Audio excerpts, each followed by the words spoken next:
кішкентай қыз өмір сүріпті. Кішкентай София аяқ киім сататын анасы Мирандаға үнемі көмектесіп жүреді екен. Күндердің бір күнінде Роланд патшаға жаңа шәрке қажет болып, екеуі сарайға арнайы шақырту алады. Шәрке көк түсі болса екен. Қазір көреміз. София анасымен бірге патша сарайына келеді. София патшаны өз көзімен көргенше асық болады. Миранда шәркеді патшаның аяғына кигізеді, және Миранданы ұнатып қалады. Сосын Роланд патша мен Миранда үйленіп, ұлан-асыр той жасапты. Әдетте ертегілер осылай аяқталса, біздің ертегі осы жерден басталады. София, тезірек бол. Жүре ғой, балапаным күйме күтіп қалды. Келе жатырмын.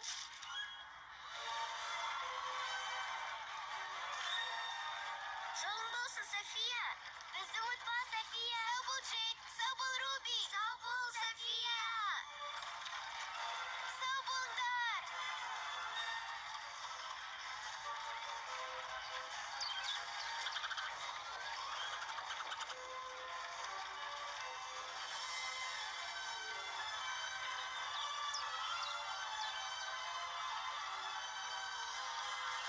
Анашым, қараңыз, сарайға келіп қалдық. Бөлмеміз қандай болар екен? София, біз енді зәулім сарайда тұрамыз. Сенің жеке бөлмең болар.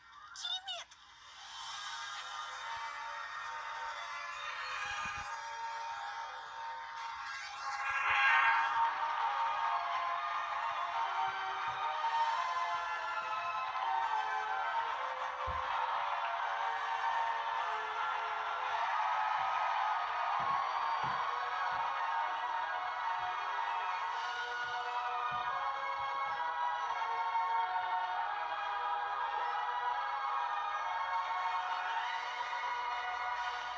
София ханшайым оның басынан кешкендері.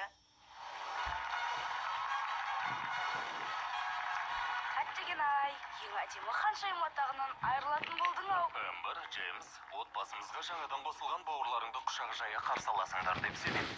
Әрине, әке. Мәртебелім. Роланд екінші патша. Миранда ханша. Сәлем бердік. Қайырлы таң, София. Қайырлы таң, Джеймс ханзада. Эмбер ханшайым, енді әпкелі сіңілі болатымызға қуаныштымын. Маған өгей сіңілісің. Эмбер, Джеймс, мейірімді өгей шешелер жайлы ертегілер көп емес екенін білем. Дегенмен көңілдеріңнен шығуға тырысам. Мынау сендерге. Оны өз қолыммен жасадым. Бұл отбасымыздың белгісі ғой. Дұрыс айтасың, Джеймс.